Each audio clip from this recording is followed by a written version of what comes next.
Let me get the volume up. Hit the chat filter.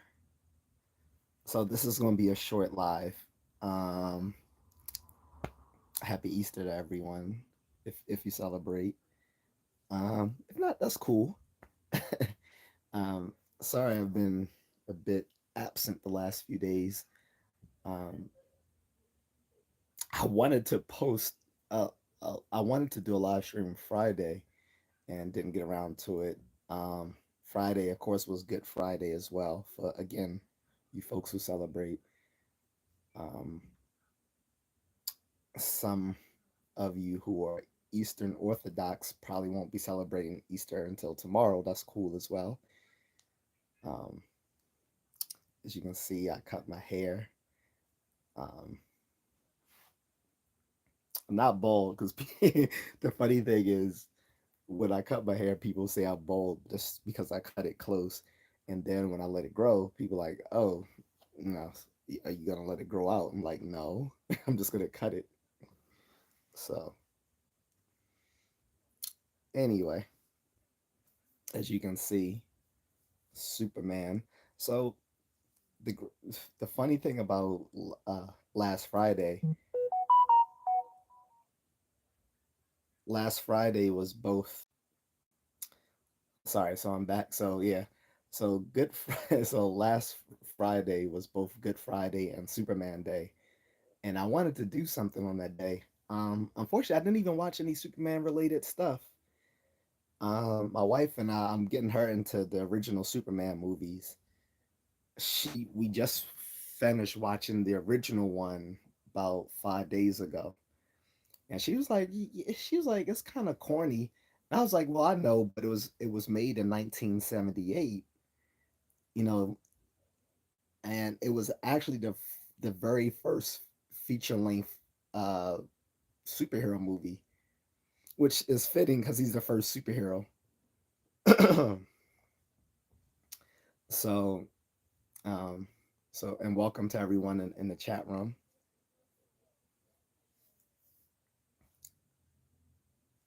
So, um,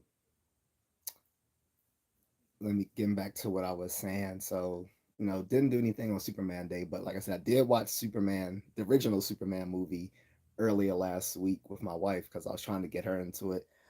The One of the awesome things about dating someone from overseas, you get to rewatch all your favorite things that they never saw.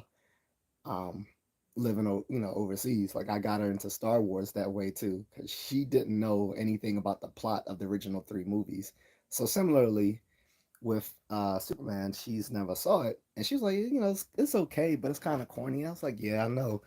It was made in 1978. Um, so Superman the movie had no reference point. So all the superhero movies today already have reference points. They have Superman, they have Batman 1989, they have the X-Men from the 2000s, and they had the Spider-Man from the 2000s. But Superman Superman had no reference at that time. There was an earlier superhero movie, Batman, but it wasn't that excuse me. Okay, that's better. It had no it had no reference point because uh the Batman movie was based off the 1960s TV show. So it wasn't like a actual like full-length feature film. It was just like sort of like a spin-off from the TV show. Whereas the Superman movie made by Richard Donner, who went on to make a bunch of other great films, was doing the first thing of its kind. He had Gene Hackman as Lex Luthor, which now looks kind of really corny, especially because Gene Hackman refused to cut his hair off to play the part of Lex Luthor. I don't think Kevin Spacey did either, but the less we talk about Kevin Spacey, the better. um, do I like China? I like China's cool. Um, Setting aside politics, yeah, they're pretty cool. Anyway, so we watched it, and I was like, so I was giving my wife some more factoids about the movie, and I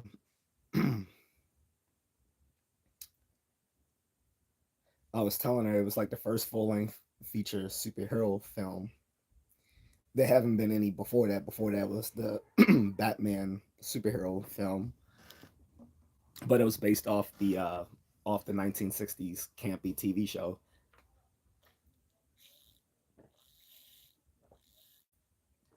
And before that Batman TV show movie, the only superhero movies you really had were like movie serials. So most of you folks are younger, so you want to know what movie serials are. Movie serials used to be like weekly releases of weekly releases in the movie theater, almost like TV shows. Um, but they were in the movie theater, so they had these movie serials of Batman, Superman, uh, and Shazam, who still at the time was Captain Marvel. So those three guys had movie serials, these old black and white movie serials that were released in the theaters back in like the 40s and the 50s.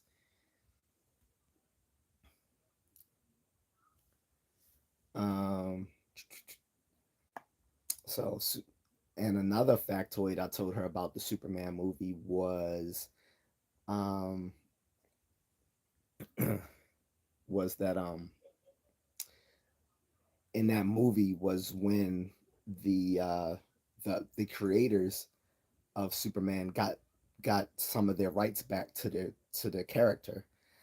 Um, a lot of people don't know this. So the creators of Superman was Joel Siegel and Jerry. Was it Joel Siegel and Jerry Shuster? I think. They were two Jewish kids from Ohio that created the character. His origin story was sort of like that of Moses. Going from Krypton to Earth, like was sort of a parable to the story of Moses for people who don't know that. Um, and the thing is, they lost the rights to the character out of some shenanigans with DC Comics. And to this day, they still don't have full rights to the character. Like, they're still the Jerry Siegel estate and maybe Jerry Shuster as well, I'm not sure, are still like have legal issues with DC Comics over the rights to the character. And it's when it's used and representation and all that sort of stuff again, compensated for that. And here's why. So they were getting kind of done wrongly by DC Comics. It wasn't DC Comics at the time. It was actually uh, I forgot the name of it, but all of it became DC Comics afterwards. So Action Comics was an independent comic. Detective Comics was a separate comic. Um, all these um, all these comics were brought under the rubric of what eventually became DC Comics, right? And at the time, they were kind of screwing them over. So the creators were going to leave um, and take their creation with them somewhere else, or do it independently or whatever. And so the co-creator of Batman, I say co-creator because he didn't create all of everything we know about Batman. Bob Kane for a long time. This fits into Batman. Pause. But he found out about their plans to take their character and go solo, and he told you know the the executives of DC Comics at the time, and as a reward for doing so, they gave him complete ownership of Batman in perpetuity, um, fucking over the other co-creator, Bill Finger, who was actually the one who was responsible for a lot of stuff we know about Batman, how he looks, his origins, Robin, Joker, Catwoman. Those all came from Bill Finger. He wrote most of that stuff. What's up, GJ? See, just trying something new at a different time, man. So, uh, as like I said, so as a reward that Bob Kane snitched on the creators of Superman, he got rewarded full rights to Batman, screwed over Bill Finger. Bill Finger died penniless, even though almost everything we know about Batman came through Bill Finger. He wrote most of the content. He created Batman's origin story. He created his outfit because originally Bob Kane wanted Batman to be a blonde haired guy in a purple and red outfit with wings. That was the original design of Batman. Bill Finger stepped in and instead, gave him the suit that we know today. Uh, Black hair made him more resemble a pulp fiction detective instead of looking all zany, looking with the wild, colorful suit with wings. He gave him the origin story. He gave us Robin and Joker and Catwoman and all of that. And he wrote most of the stuff back in the 40s, all those uh, golden age comics stories of Batman. But he died penniless because he got screwed out of any rights to the character because Bob Kane was awarded it because he warned DC that it was created as a Superman were going to leave. So these guys ended up broke. I mean, they went on to create other characters and even work somewhat still on the Superman, but it wasn't. It literally wasn't until the 1978 film that they got partially the rights back to Superman, and they had their names in the credits for Superman as soon as the movie starts, right? And that was partially due to Neil Adams, who was also a prolific comic book writer and artist, who worked famously on Batman and some other stuff during the 70s and 80s. And it was still doing stuff to this day. Well, until recent times, until he died about I'm going to say 4 or 5 years ago. And luckily, I got a picture signed by him at the Comic Con like 2 years before he passed away.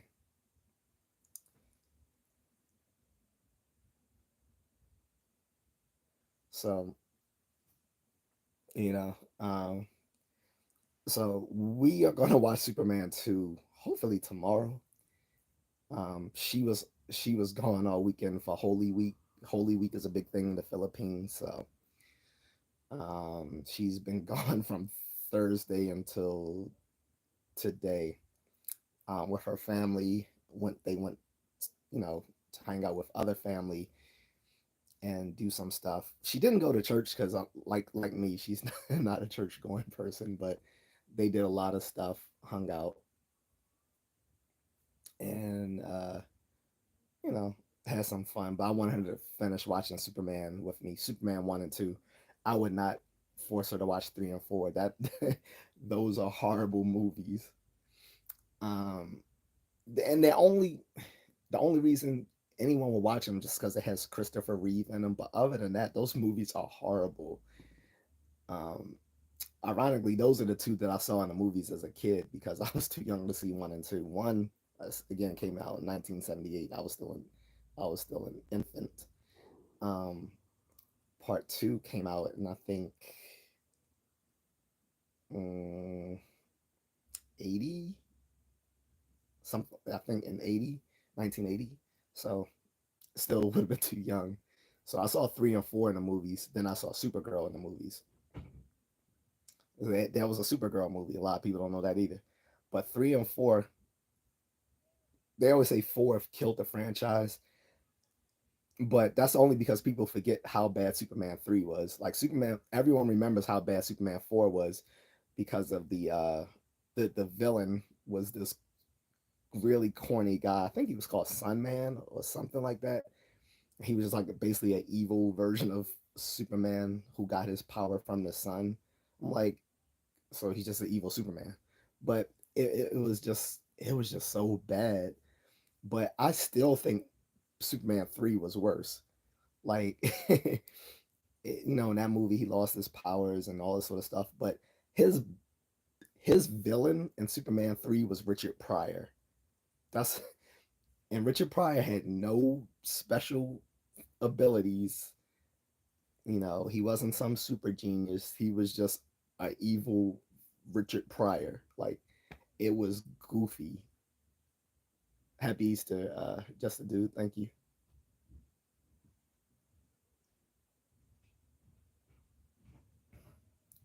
So, um, so yeah.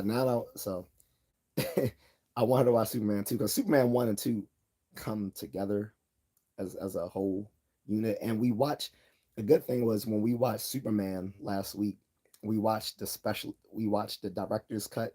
I had never seen it. I had been meaning to watch that. So the if you've ever seen the original Superman movie, the Richard Donner film from 1978, several years ago they made a director's cut of the film, and it's 3 hours long. So we had to watch it. We didn't watch the whole thing all together. We watched it 2 separate days. But yeah, so the director's cut of Superman 1 is 3 hours long. And to be honest, when I look at it, I don't even recall stuff that I didn't see before because it seemed like all that stuff was still in the original movie. So I don't know, maybe because I hadn't watched the original movie so long, I don't remember how long the original movie was, but it definitely wasn't 3 hours long. However, it seemed like I saw all those parts before. But Superman 2, obviously feeds off of 1 because they show General Zod and his minions being put into the Phantom Zone, and in part 2, they come out of the Phantom Zone and try to take over the Earth.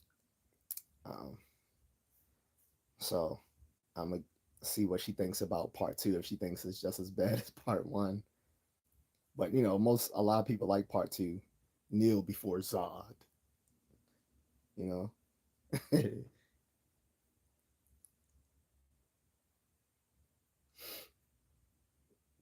So in any case, uh, yeah, we get a lot of trolls just to dude. So, but again, it's funny that Superman Day fell on Easter weekend, since there's so many parables to Superman being a Christ-like figure, right? And like I said, his origin story is actually a parable to Moses, as makes sense because the creators of him, a lot of the early comic book writers from the golden age of comic books were all Jewish kids. Bob Kane, right? Even though he's a bit of a jerk, but Bob Kane was Jerry Siegel, Jerry Shuster, the guy who wrote The Flash. I forgot his name. Bill Finger, I think, was Jewish. I think he was. Um, of course, Stan Lee and and Jack Kirby, they were all Jewish. So a lot of those early comic writers were Jewish, and some of the things that come out of their culture and religion, made its way into and there's actual college courses on this, by the way. But a lot of the stuff that these early writers and comic book artists put into the stories of these characters, come from their own cultural influences, right? So and I think it's made for more interesting characters. Like, if it wasn't for the influences of these, these little poor Jewish guys becoming writers and artists, we wouldn't have Batman and Superman and the Flash and Fantastic Four, which is both of these are coming out this summer, right? Superman and Fantastic Four. This is gonna be Marvel's first family against DC's first superhero going head to head, and I'm pretty sure Superman's going to win. Just because the Marvel Studios cannot stop doing the woke shit when it comes to their superheroes. Like they, for some reason, they're going to make Fantastic Four mostly about Sue Storm. Um, and it's a weird trope within leftist media of the pregnant girl boss thing. Like it's been done several times, but Sue Storm is going to be pregnant with Franklin Richards. If you know that from the comics, in the comics, Franklin Richards to is the most powerful mutant to have ever existed. Like he's beyond Omega level. Like most people know about Omega level mutants are the most powerful mutants. He's more powerful than an Omega level mutant. Um, but the movie's gonna be based around her. They're gonna kind of just emasculate Mr. Fantastic, which you can see from using just the fact they use Pedro Pascal is sort of a clue they're going to emasculate him because Pedro Pascal does not come off as a very masculine character. Mr. Fantastic, if you wanted like someone who looked like him, besides John Krasinski, who played a great version of him in in Doctor Strange, you know, although he got deleted in that film unalived. He looked the part of Mr. Fantastic, but you know who else would really look very much like him, like physically? John Hamm from Mad Men.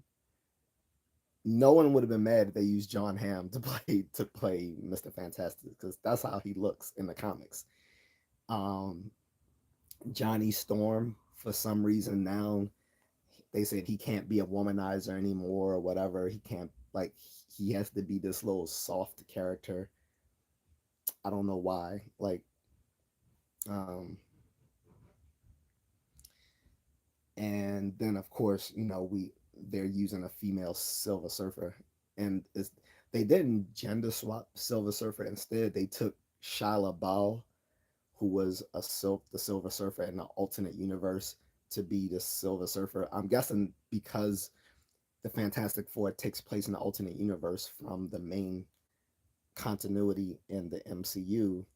They wanted to use her, but it still didn't make sense. They still could have used Norrin Rad, because Shia LaBeouf in the main continuity was Norrin Rad's girlfriend, but in an alternate universe there was a one, and people keep getting this wrong. It wasn't. It was just a one-off comic in which this happened. This wasn't like a continuing storyline. It was just a one-off comic where Shia LaBeouf was instead Silver Surfer instead of Norrin Rad, which because in the main continuity of the Earth 616, she was his girlfriend.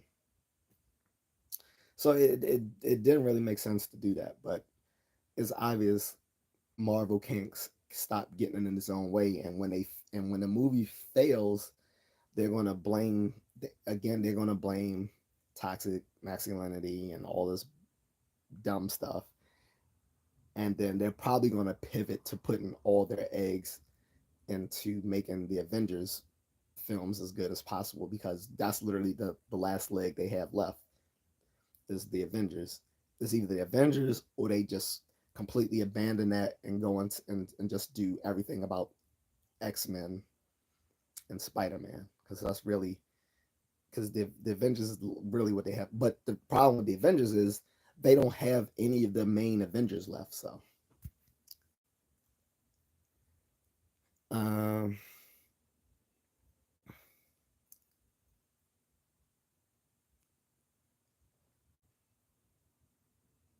see. Anyway, so um, well, it's like, but so the opposition is going to be the new Superman movie, and it looks like it's going to do well. I see a lot of skepticism about it, and I get it.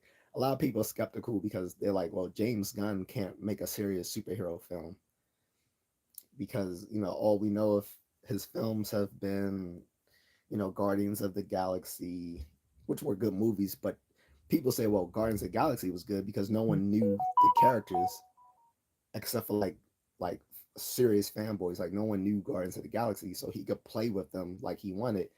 And they was like, he's good in making these little team superhero films, but not a solo one. Because then he also did Suicide Squad, which I didn't think was that good, but apparently DC thought it was. Um, and then he's making all these other things like Creature Commandos, um, and what was the HBO Max show? Um, um, Whatever it was. Now that was good. It was pretty funny, but people's like, can he only make funny stuff? Um, because they don't want Superman to be funny. They want it to be like kind of serious. I have some. I have I'm cautiously optimistic that it might be decent. Um, I if I go to the movies this summer, that probably would be the only film that I would go see this summer would be Superman. I've already said last year when I finally saw Deadpool and Wolverine back in September. Yeah, I know what came out in July, but I didn't see it until September around my birthday because I just got caught up, too busy to, you know. But at least I got to see it in the theater because I was like, this is probably the last Marvel film I'm going to see in the theaters because I've seen every Deadpool film in the theaters when it was still owned by Fox. So I wanted to see the last one through the MCU, especially because it had Wolverine in it. And I was like, this is probably the last MCU film I'm actually going to pay to go see because they've, you know, they fucked up their franchise with going woke. And they now no longer have any characters that I care about other than, Spider-Man. But even with this Avengers Doomsday, I just I don't see it happening. So we'll see. I'm probably gonna see Superman in the movies just because I like how it's looking so far. I like the fact that they use a real version of Mister Terrific in this movie because unfortunately some people were introduced to Mister Terrific through the CW shows, the Arrow, the Arrowverse and Green Arrow, and that was the worst version of Mister Terrific I've ever seen. Like they made him gay for no reason. I don't even care about them making him gay, but the problem was he would not have been like a sidekick to Green Arrow. In the comics, he has led the Justice League. Okay. Um, we've even seen it on the Justice League cartoon, him leading them before. But he's led the Justice League. He's considered like the third smartest person on the planet. He's a multiple Olympiad gold winner, but he's made to look very effete and Arrow. And I'm like, why? And he's a sidekick. Not only is he a sidekick to Green Arrow, he's a sidekick to a wannabe version of Barbara Gordon on the show. I'm like, why? And then for some dumb reason, he has an afro, and then every time he goes into battle, it becomes cornrowed. And I'm like, do they have black writers on the show? I was like, do they realize you don't how long that something like that would take? So I was like, so Green Arrow tells everyone to suit up, and in 5 minutes, he goes from an afro to corn rolled hair. I was like, that's a superpower right there. Not his T balls that he's constructed, but no, This black guy can cornroll his hair within a few minutes of going into battle. It was the corniest shit, and he was like the only one on the team that couldn't fight. Again, despite the fact in the comics he is a very good fighter, and he's a multi Olympiad winner and one of the most smartest people on the planet. But no, he's playing second fiddle to a, a fake version of Barbara Gordon on Arrow. Like it just was horrible. So I'm glad they got just the terrific right for the movie. And they're using Metamorpho, which is interesting. It looks like the Superman movie is going to be loosely based off the graphic novel Superman, um, Whatever Happened to the Man of Tomorrow, which was written by Alan. What is his name? Alan Moore. Sorry, who's a bit of a kooky comic book guy, comic book writer. He's a genius writer, but he's kind of weird, and I think part of that has to do with how poorly he was treated by the comic book industry, which is a recurring thing. You know, the Superman, the creators of Superman were treated poorly by the comic book industry. Jack Kirby was treated poorly by the superhero and by the comic book industry. Alan Moore was treated poorly by the superhero. I mean, by the comic book industry. This happens a lot. um, but he wrote the the graphic novel Superman. What about the Man of Tomorrow? It was the end of the Superman uh, comic book for the. I'm gonna say in the bronze. It brought to an end the Bronze Age Superman. So if for people who aren't following, so there's like basically four eras of comic books that kind of coincide with literature and film and art. The golden age is like the 30s throughout the 40s, right? The fondest era in which a lot of these comic movies coming out this summer is the Silver Age. This is like between the 50s and this is from like the 50s throughout the 60s, right? This is when in the 60s is when Marvel made it really started to shine in the mid 60s, and when the DC comics became really campy. And so the Superman, whatever happened to the Man of Tomorrow, written by Alan Moore, was sort of like a love letter to that era of Superman before the Crisis on Infinite Earths um, killed all those old stories, right? Um, so it brought an end to that storyline, but it did in a very satisfying way. I don't want to tell you guys a story because maybe you might want to go read it, but um, seemingly seemingly Superman died, but he really didn't. And that I'll just say that much. But it's a good comic book.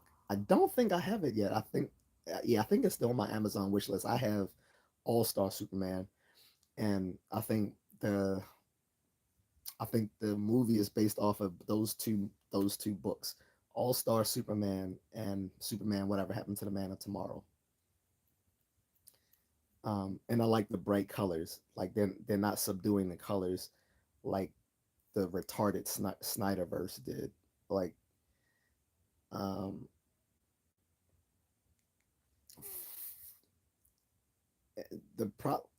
this has to do well because you still got these little Snyder fanboys saying you should have made the Snyderverse. You could have kept.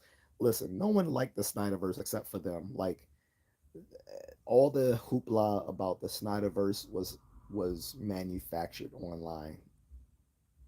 It really was the amount of people clamoring for the Snyderverse was less than it actually was online. Because if there was so much of a draw for the Snyderverse, they would have kept it going.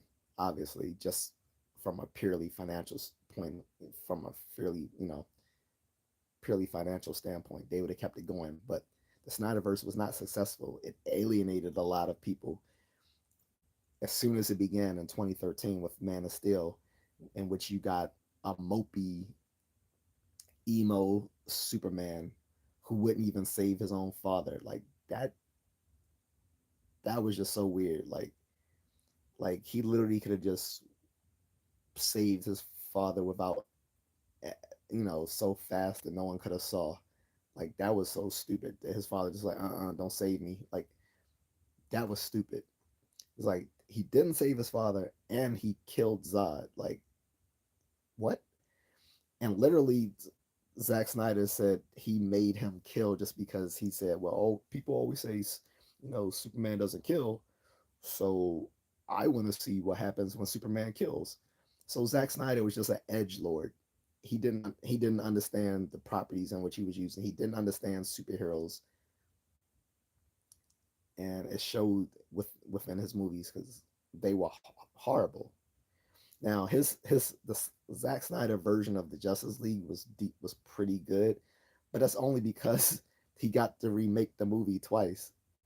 So the first time when he came off the movie, when his daughter unalived herself, he left. But um, we know he was actually fired. But at the time, they said that he left because of his daughter, when really it was because uh, Warner Brother was dissatisfied with the direction that the DCEU was going at the time, and he was kept on as an executive producer, but they wanted to lighten the movies up, so they went in a completely different direction. They even hired Joss Whedon to finish the movie, and it just looked jarring how it went. The parts of the movie there was like dark, and then other parts that were more lighthearted. It just didn't congeal well, and so there was this clamor online for 5 years to release the Snyder cut, and there was no Snyder cut because he never finished it. What happened was they threw like $100 million at him to actually finish making his version of the movie, for which he did. He brought back all the original actors to finish the movie. There was never a Snyder cut. He literally had to just continue making the movie. And so it was superior to the one that came out in the theaters, but that's only because the one that came out in the theaters was a freaking mess. But all of Zack Snyder movies were bad. They were just bad. Man of Steel was bad. I don't care how much people say, "Oh, Kevin Cavill." I liked Henry Cavill. He looked like Superman. He was a great actor. I blame all of that on Zack Snyder and on WB. Um, I mean, you took the most hopeful character in all of comic books and turned him into a mopey emo character. The only person who's supposed to be mopey and emo is Batman. But you made every person in the Justice League dour. Like you made Cyborg dour. How do you make Cyborg dour? Cyborg is not known for being a, a dour character. Like, but in Justice League, he made him a dour character. Like, why? Flash, Ezra Miller as Flash, he does not look anything like the Flash or act like him. Like so many people are used to the Flash from the CW TV shows. They don't realize that's not his personality. Like Barry, Barry is a very like serious person. He's like a police scientist. He's not this goofy zany character. That would be his nephew, Wally West. Wally West is goofy like that. It's like, why even use Barry Allen if you're going to give him the personality of Wally West? That doesn't make sense. Um, but Zack Snyder just got everything wrong. He made Batman, and then he turned Batman into a murdering proto-fascist type character. Like what? Like he was literally like branding people to be marked for death when they go to prison. I'm like, wait, what? Now I love Ben Affleck as Batman. He was the most comic book accurate looking of all the actors who played him as Batman. Like he looked like him when like he he instilled fear in people. Like when Batman vs Superman came out, like seeing like how he would just fold into the shadows and people were like really scared of him. Like that actually looked like that was comic book accurate as hell. But him being this proto fascist murdering dude, like what? Like I get they were trying to make him resemble the Dark Knight Returns version of Batman, but even in that comic book, because I have that as well, he wasn't murdering people. He wasn't branding them for death when they get locked up. Like that, that was a bridge too far. But again, people who like Zack Snyder don't realize the dude was just an edge lord. He was not creative. He's not some film auteur. You know. So we finally get this James Gunn version of Superman who's more accurate. He even has Crypto, the super dog. You know, Crypto has been known and throughout the comic books. Um, and actually, Batman has a pet too. He has Ace the Bat Hound. I I'm pretty sure James Gunn is not going to do Ace the Bat Hound when he releases the new Batman film.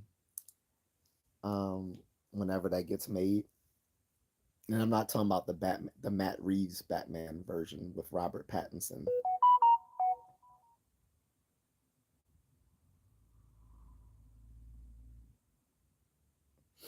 I'm actually referring to the version that James Gunn is going to make, where there's going to be a Batman and Robin is going to be played by Batman's actual son, Damian Wayne. Um, but uh, yeah, I like the direction it's going. You got a guy who looks like Lex Luthor. You got a Superman who looks like Superman. He actually smiles. He looks happy. He has Crypto, the super dog. Um, it, yeah, it's not going to give you another creation story where we got to go all the way back to the beginning of how he got here. Instead, it's going to be like the way Marvel did Spider-Man. Well, Marvel Studios did Spider-Man, where we're not given the origin story again. Like instead, we just start off with him already being the superhero.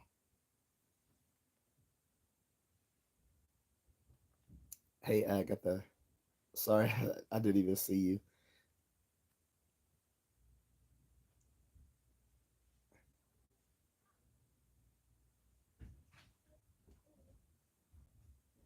So,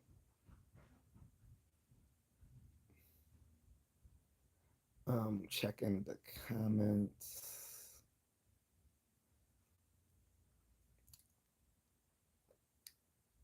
But yeah.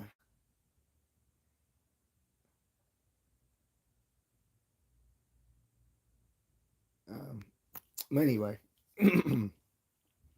but what's going on, Agatha? But yeah, guys. Um, so like I said, Superman also has a Christ-like parable to him, like the death of Superman that happened in the '90s, and everyone knew this was a gimmick. Like it was like they're not going to keep Superman dead for that long, but he was actually dead for an entire year in the comics. Because after the death of Superman, there was the reign of Superman, which was all these little wannabe Superman, Superman like people. There was there was a new Superboy. Uh, there was a cyborg Superman. There was Steel, which people might remember Shaq playing Steel. Um,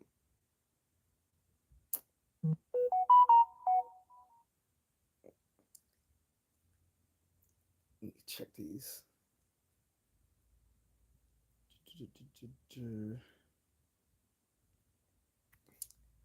Um, then there was this. What was this other Superman? But anyway, it was like four. It was like four or five like wannabe Superman characters, and it was called the Reign of Superman that happened after the death of Superman. They actually did movies. They did like some animated movies of this, but they did Death of Superman twice in the two animated versions of Death of Superman when he fought Doomsday. Like his name was literally Doomsday. He fought him to the death, and then we find out a year later, oh well, he didn't actually die. He just was injured so low that his heartbeat couldn't be read by human instruments. So he actually had to heal. That's when he got the black suit with the mullet, because the black suit would help him absorb more solar energy. Um, but that was so epically 90s when he came back with the all black outfit with the mullet, like Superman with a mullet. What? um, but yeah, the death of Superman was definitely an allegory to, like, not allegory, sorry, like analogous to Christ dying for our sins, right? He literally fought doomsday to the death, supposedly. Um, and the story was again supposed to be they wanted to kill off. I think what they wanted to do, I don't think they ever intended on ending the Superman comic book. I think what they wanted to do, they just wanted to do a fresh restart because a lot of the execs, there's a lot of execs that don't like the superheroes to kind of age up and have families and get married and stuff. Only the Fantastic Four because they started off as a family. But a lot of the comic book characters, the superheroes, they don't like to form families and stuff because they think younger audiences can't relate to that, which is just stupid. So by that time, the death of Superman, he was married to Lois Lane or whatever. So I don't know why that couldn't happen. Because before that, it was like the wedding of Superman, right? Before the death of Superman. So that was in the comics. Wait, I think the wedding of Superman was before the death of Superman. I don't think that happened after this because they did get married again after he came back to life and had a kid, John Kent. Um, this is prior to the New 52 Superman, you know, and I guess that's been brought back into continuity with DC Rebirth. Don't, if you got confused, don't worry. Like, if you want to know these all these different superhero storylines, go to Comic Storian. The guy who used to narrate Comic Storian passed away, but the YouTube channel is still up because all the other people behind the channel stepped up and are now hosting the channel. I mean, hosting the videos.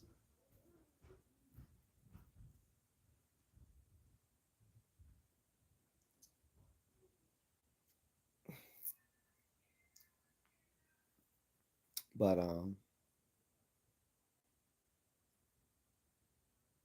where was that? So yeah. Um, so again, like I said, it's funny that Superman Day falls within the context of Easter weekend, uh, because like I said, it's there's always been like a biblical like narrative throughout the Superman mythos, like his origins his origins are analogous to Moses. Excuse me. So his origins uh, are analogous to Moses, right? And then an adult fighting for humanity, he's sort of a Christ-like character, right? They overplayed that in the Zack Snyder films. Again, Zack Snyder was just an edge lord. Like he tried to have it both ways. He wanted him to be a Christ-like character, but also at the same time this sort of emo Ayn Rand sort of person. Like it was just a complete mess. And I'm glad that James Gunn doesn't have Zack Snyder anywhere near his, his characters, because they need to keep Zack Snyder as far from DC Comics as possible. You saw what he went on to do with some stuff on Netflix, and that shit was trash. Like I just he can do decent films as long as it's not related to superheroes, because he's obviously not someone who knows superhero characters, right? So um but yeah, I wish show you guys some of my Superman stuff, but I have it in the vault. Like I used to have all that stuff um on my bookshelf, but the family decided to put their stuff on a bookshelf. So I put my stuff away in uh my little vintage toy vault. Well, not everything in it is vintage, but I'll just say my toy vault, my little toy chest here. I got all that stuff, and I don't feel like pulling all that stuff out just to show you my Toy Biz vintage Superman action figure, which was based on the even more vintage toy line Kenner. Kenner originally had the superheroes was it superpowers toy line back in the 80s, right? Um, and Toy Biz came along and got the rights to those characters in '89. So they first started with the Batman 1989 toy line, and then that Batman was based on the Kenner superpowers, except they changed it where he was all black like in the movie, and they sculpted his face to look more like Michael Keaton, and he had a utility belt with a pull out um, grapnel hook that you could attach to his batarang, which was pretty cool at the time in 1989. And then after the Batman 1989 toy line, they decided to take the old Kenner's superpowers toy line, and they just um, started making all the DC heroes like Superman, Wonder Woman, and all those characters and their villains. But it didn't do too well, so DC decided to give the licensing back to Kenner, and so Toy Biz went on to make the Marvel superheroes. Toy Biz ended up being bought out by Marvel. It was originally called Marvel Toys, and then it became part of Hasbro because Hasbro has bought out so many toy lines from the 80s. This it's ridiculous. Like Hasbro seems to have some sort of manifest destiny to take over every single toy franchise that there is. The only one standing in their way is probably like Mattel, Fisher Price, um, and McFarlane Toys. But whatever. So I'm not gonna stay too long, guys. I'm probably gonna go for a run soon. I'm just waiting for my friend to show up.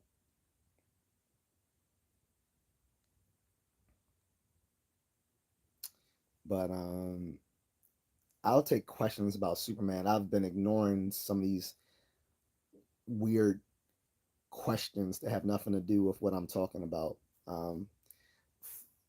for people who don't know, like if you want to ask me a random or some sort of random or zany type of question, send me a super chat. If you want to ask me something, put it in the super chat, or I'm not going to answer it. Like I warned people last year. Once I'm monetized, I'm going to ignore stupid questions unless it's in the form of a super chat because you're going to pay me for my time. You're not going to sit there and think you're going to troll me with stupid questions unless you put it in the form of a super chat. So if you want me to answer a question that has nothing to do with what I'm talking about, you're going to put it in the super chat, or it just won't get answered because you're not gonna waste my time or my other people in the chat room's time. A lot of people in the chat room actually enjoy what I'm talking about, and if they don't, so be it. But you're not gonna waste our time asking trolly questions unless you put in the form of a super chat. If you put in the form of a super chat, I'll answer it. If it's not in the if it's not in a super chat, I'm gonna ignore your comments. I was nice enough to answer one person's question, and he turned out to be a troll. So um, that's why I'm ignoring anyone in the chat room who's asking me stuff that's not in the super chat. If you want to, I need my super chats. So if you want to ask me something, put in the super chat. I'm not going to respond to people who are too broke to do a super chat, or they're too young to do a super chat. If you're too young, you shouldn't be here anyway, because I don't talk to kids in in this forum, because I don't personally like Gen Z, and I'm just being honest. Um, or Gen Alpha, they're now, but yeah, like I said, so if anyone is requesting something, if they're asking me a question, put in the super chat, or I will just ignore you. And I put that on everything. I put that on Superman.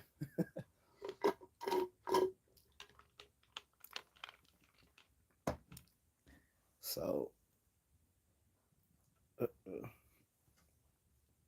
but yeah, guys.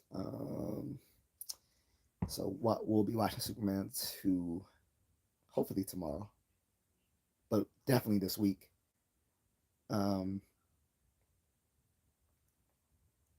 and well, what else I gotta say about this? So uh, Superman Day also happens, to be big this year because of the film coming out in July. Like I said, it's going to be running tete-a-tete, or for you folks who don't speak French, head to head with Fantastic Four in July. They're both coming out in the same month.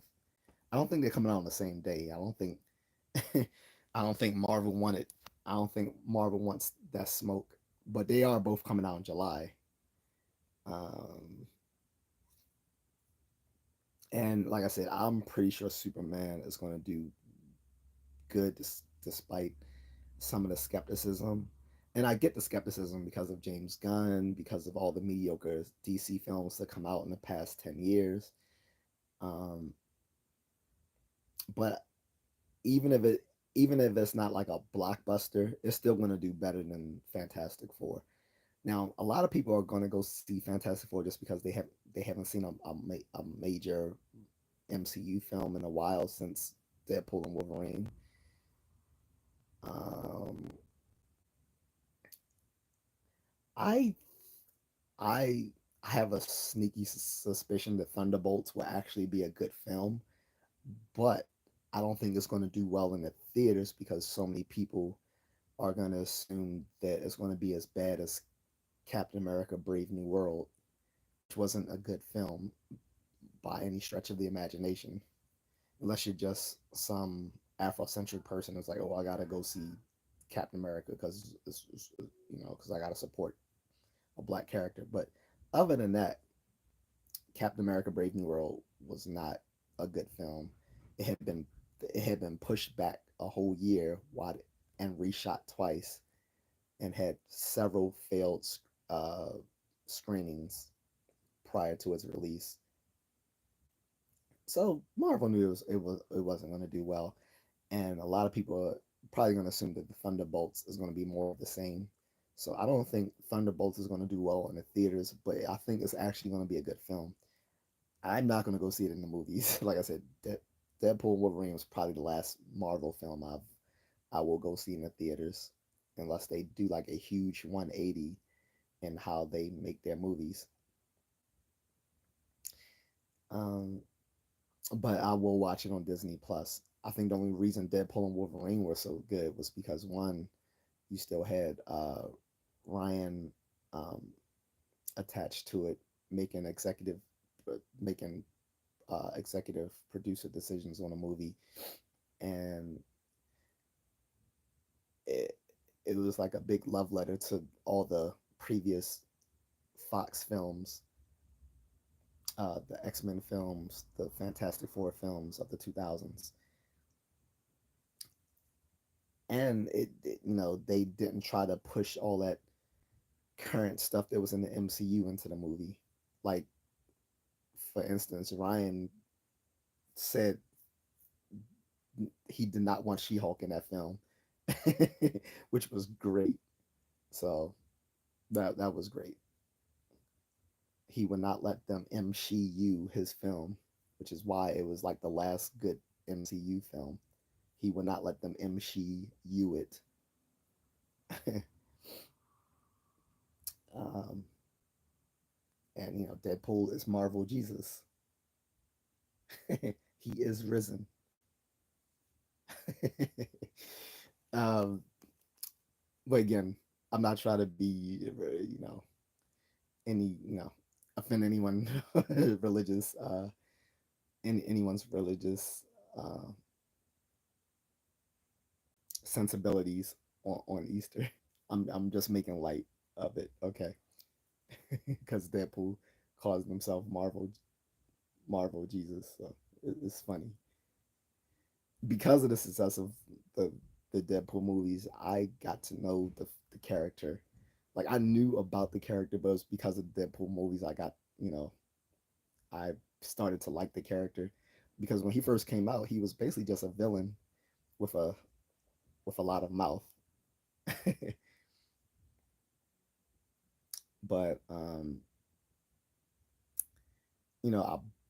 I ended up buying that Toy Biz action figure, and like I said, that was gonna be my last vintage action figure that I buy.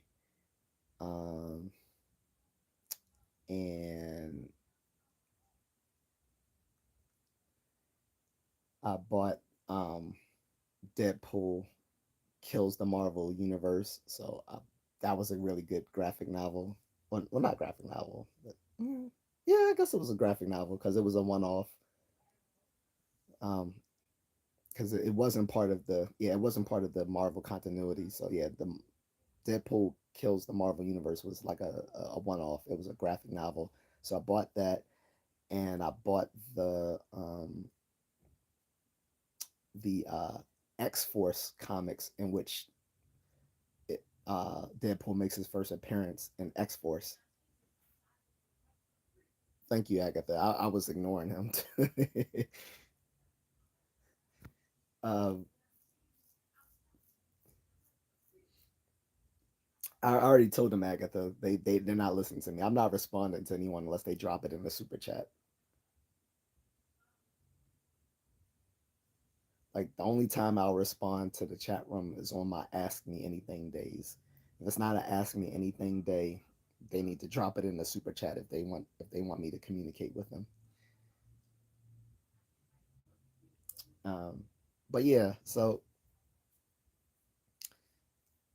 what else? Yeah, so I got the first appearance of Deadpool, but it's not an original copy. It's a facsimile reprint. A facsimile reprint is when they remake a classic comic as it was originally printed, but today, like, so it was in 2024, 2023 when I got that.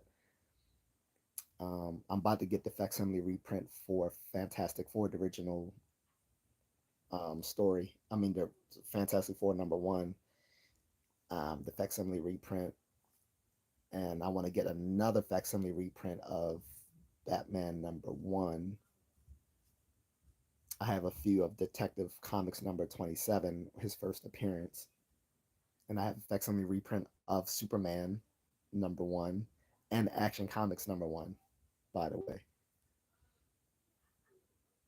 And I have them all in this little doohickey right here. This is actually a bunch of comic books right here. Um,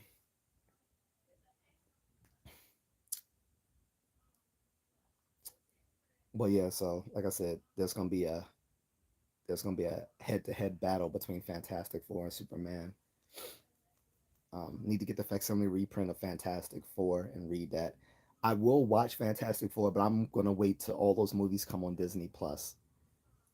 I'm not watching any Marvel film anymore in the theaters because I know they're gonna be bad. Doomsday, I don't think it's gonna be good. Well, it'll probably be good, but it just won't be great. So I'm not paying for mediocre Marvel films, especially with all their little wokeness. So they can't stop doing it for some reason. Feige just can't stop doing it. Um, but until then, I would just be watching on Disney Plus, and so will a lot of other people. Half the fan base is not going to see those movies anymore. They're gonna watch them on Disney Plus, or they just might pirate it. So um, that's their fault. But I am about to leave, guys, so I can use the bathroom and meet up with my homeboy who's dropping off some stuff. Um,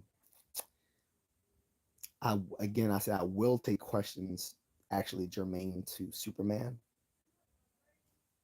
like whether it's the movies, the comic books, questions about the character, his powers, or anything.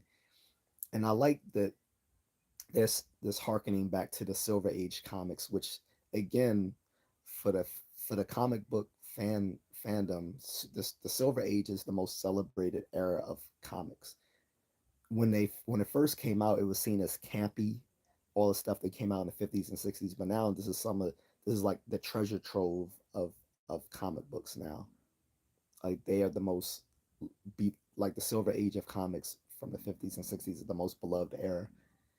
And again, we see both Marvel Studios and DC Studios pivoting towards that era these away from the cynical superhero movies of the 2010s where everything had to be grounded, or if it weren't grounded, that they had to like kind of be apologetic for the fact that they're superheroes. Like Marvel films were notorious for them making fun of themselves, and it's like, why? Just be what you are. Superhero movies. Like no one expects it to be a one-to-one representation of reality. Like that has been done already, and it's been done well, then it's been done poorly. It was done well by Christopher Nolan, and it was done poorly by Matt Reeves, right?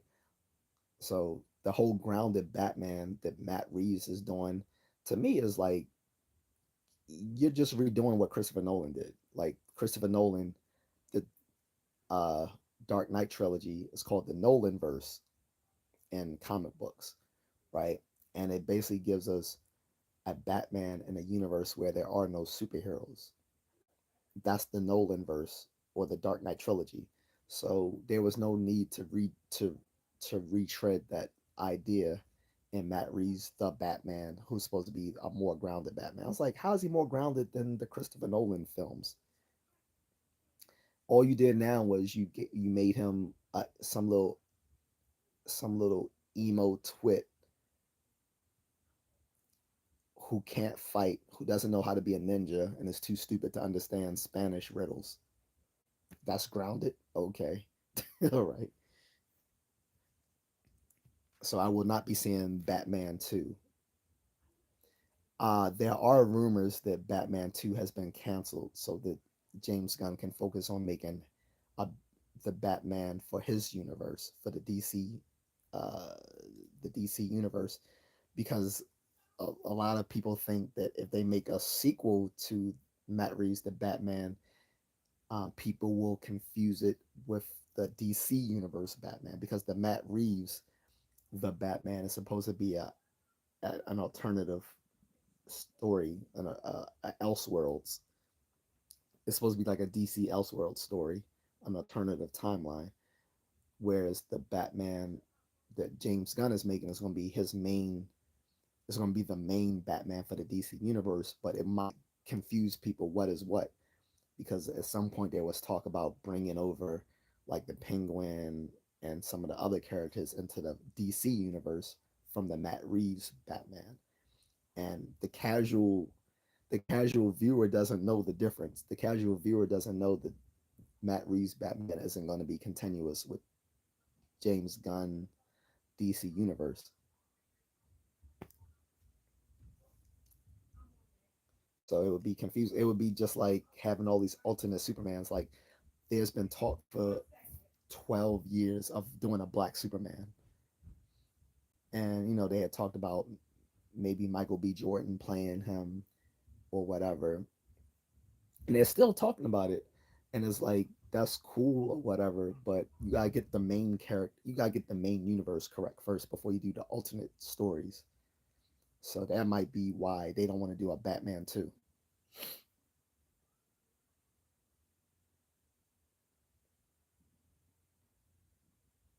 right? Because it will confuse moviegoers, because most moviegoers don't know there's going to be separate there's going to be it would be two separate Batmans coming out at the same time, like a Batman 2 coming out around the same time that they're going to make a Batman movie based on the uh the version of Batman in the comics where Robin Robin is played by his son Damian Wayne. So that would confuse a lot of people. So I think they're going to scrap the Batman 2 movie, and I'm glad, because Matt Reeves movie sucks. There's a lot of fanboys saying, "Oh, that was the best Batman movie ever." I'm like, how? Like, the movie. Don't get me wrong, the movie was good, but everyone in the movie was good except for Batman. That was the problem. If everyone in the movie was good except for the main character, that's not good. But then some people try to defend it, saying, "Well, he's supposed to be Batman when he first began. That's why he's still like that." I'm like, no, no, you never read Batman Year One. That is not how he was. In both Batman Year One and Batman Year Zero, which is a reboot of Batman Year One, and in the uh, the Long Halloween, which was a sequel to Batman Year One. Well, actually, Batman Year Two was the sequel, but people disliked it so much that it was written out of continuity because he was walking around with a gun and all this sort of stuff. Anyway, um, so between Batman Year One, Long Halloween, Batman Year Zero, or the older origins from the Silver Age, or even the Golden Age, he was not like what Robert Pattinson played. Like Robert Pattinson was a social misfit. It didn't make sense. Like his his Bruce Wayne was like, it would have been obvious that his Bruce Wayne is Batman, because he was a social misfit. Bruce Wayne was supposed to be his persona that kept people from realizing he was Batman. On top of that, he didn't have to work on becoming whom he was after becoming Batman. He perfected everything, all his skills before he became Batman, and that's in all the origin stories of Batman.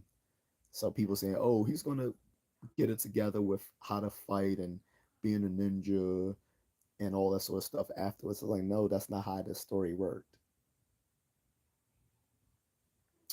So anyway, that's just my little rant about that.